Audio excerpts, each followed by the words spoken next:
Da vossa glória estão cheios o céu e a terra. Salmo 148.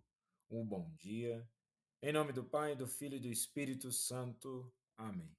Recorramos sempre à poderosa intercessão de Maria Santíssima, nossa Mãe, e de São José, o Justo.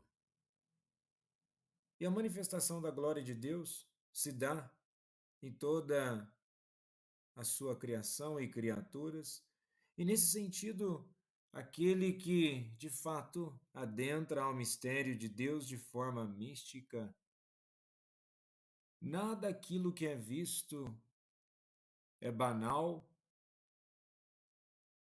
ou muito menos profano.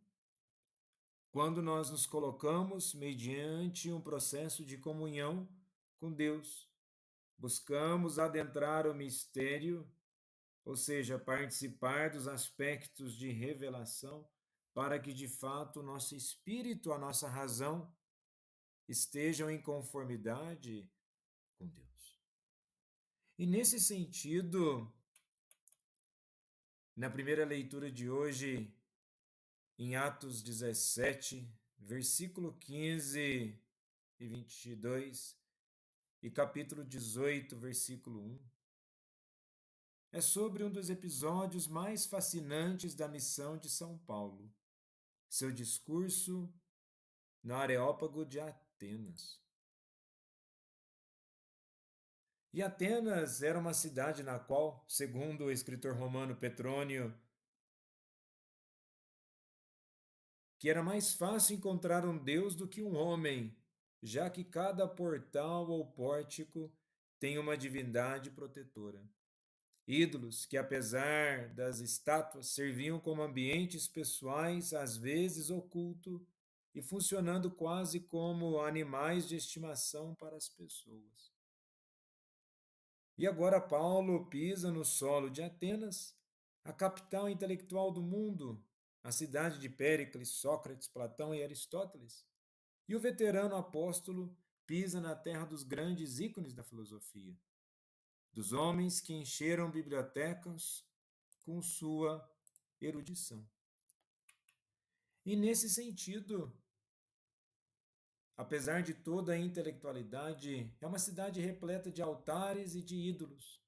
E Paulo se ergue como um profeta em meio aos filósofos, como embaixador do Deus vivo diante de uma cultura que adorava sem conhecer. Devemos levar em consideração que o ídolo não é apenas e tão somente a materialização de uma imagem de objeto. O ídolo passa por toda uma categoria de desvio funcional da intelectualidade humana, corrompendo então toda uma mentalidade e construindo o mundo a partir de uma falsidade. Vejamos no mundo de hoje a idolatria ao dinheiro, que desconfigura nações, pessoas, descentralizando o sentido da vida humana e submetendo os aspectos do ser humano às questões materialistas. Nesse sentido, Paulo entra nesse mundo como estrangeiro, não apenas de terras, mas de mentalidade. E ao chegar a essa cidade, eles se deparam com um ambiente totalmente diferente. Mas Paulo, com uma sabedoria providencial, começa seu discurso a partir da própria religiosidade dos atenienses. O que é dito? Vi passando os vossos santuários e encontrei também um altar com esta inscrição: Ao Deus desconhecido. É esse que vós adorais sem conhecer, que eu vos anuncio. Aqui vemos o método teológico paulino. Ele parte do semen verbi, da semente da verdade já presente na cultura.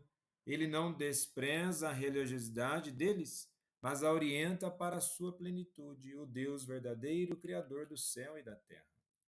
O termo grego usado, agnostotel, ao Deus ignorado, é o mesmo termo do qual deriva a palavra agnóstico.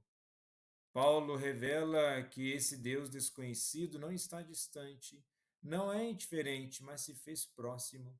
Como diz o versículo 27, ele não está longe de cada um de nós. Nele vivemos, nos movemos e existimos. E Santo Agostinho, nas Confissões, ecoa essa busca de Atenas quando diz: Fizeste-nos para ti, e inquieto está o nosso coração enquanto não repousa em ti. Já São Justino Marte, filósofo convertido ao cristianismo no século II, via em Paulo o modelo de como o Logos eterno, que já iluminava os filósofos pagãos, se revelou plenamente em Cristo. Ele afirmava que tudo o que foi dito de bom por qualquer um pertence a nós cristãos, porque adoramos e seguimos o Logos. E nesse sentido, Paulo não termina seu discurso com uma simples filosofia religiosa. Ele conclui com uma afirmação poderosa. Deus agora ordena que todos, em toda parte, se arrependam, pois fixou um dia em que julgará o mundo com justiça por meio de um homem que ele designou. E disso deu prova a todos, ressuscitando dentre os mortos. E aqui Paulo anuncia a centralidade da fé cristã.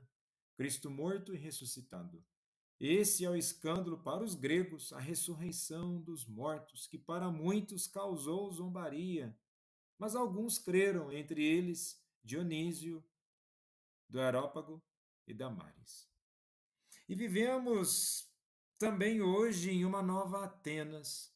Nossas praças estão cheias de ídolos modernos. O culto ao ego, ao prazer, ao dinheiro, à razão sem fé. Muitos têm altares ao Deus desconhecido. Buscam espiritualidade sem verdade, paz sem conversão, transcendência sem compromisso. O cristão de hoje é chamado a ser como Paulo, ao entrar nas praças da cultura, nas universidades, nas redes sociais, nos debates públicos e ali anunciar que Deus se revelou em Jesus Cristo. Não estamos sozinhos. A verdade tem um rosto, é o Verbo feito carne, crucificado e ressuscitado. E depois disso, Paulo parte para Corinto, uma cidade bem diferente. E com isso, no Evangelho de hoje, nós podemos adentrar o Espírito da verdade que deve nos conduzir. Em João capítulo 16, dos versículos 12 ao 15, é breve o trecho, mas denso. Jesus nos revela algo profundamente humano e profundamente divino. Nem tudo pode ser dito de uma vez. A verdade exige tempo. A revelação não é um raio que fere, mas uma luz que educa os olhos. O Senhor sabe que seus discípulos ainda não estavam prontos, não tinham o coração preparado para suportar o peso do mistério. Isso nos ensina algo fundamental. A verdade é dom, mas também caminho. Ela não se impõe de fora, mas se revela a quem ama e busca, como diria São Tomás de Aquino. A verdade é o bem do intelecto, e o bem só pode ser plenamente recebido por quem está disposto a acolhê-lo. E Cristo promete algo, o Espírito Santo, que é o amor entre o Pai e o Filho, é a própria comunhão da Trindade que entra em nós. Ele não fala de si, mas comunica que vem do Pai e do Filho. Ele não traz uma nova doutrina, mas conduz à plenitude daquilo que já revelou. Como nos ensina Santo Agostinho, o Espírito é aquele que ensina no interior dos corações, como mestre divino, aquilo que Cristo ensinou exteriormente. Quando vier o Espírito da verdade, ele vos conduzirá à verdade plena. E o verbo grego usado aqui, rodesegei, significa guiar pelo caminho, não é imposição, é acompanhamento. O Espírito é como o pedagogo da alma que nos ensina gradualmente a vivência da fé. Jesus, manso e humilde de coração, fazei o nosso coração semelhante ao vosso.